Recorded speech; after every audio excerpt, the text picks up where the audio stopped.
حضرت امام جعفر صادق علیہ السلام نے فرمایا، اللہ کی نعمتوں میں سے ایک عظیم نعمت وہ پل ہے جب آسمان پہ ربیع الاول کا چاند ظاہر ہوتا ہے، کیونکہ میں نے اپنے بابا،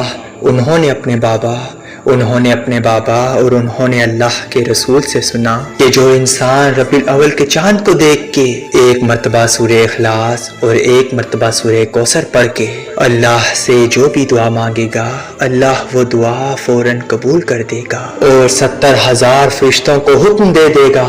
کہ اس کے لیے دعائے مغفرت کرتے رہو، اس کی زندگی سے ہر رکاوٹ فوراً مٹا دو، اور یوں ربیع الاول کا چاند دیکھ کر دعا مانگنے والے انسان کی زندگی سنورنے لگتی ہے، دعائیں پوری ہو جاتی ہیں اور ہر پریشانی ختم ہو جاتی ہے۔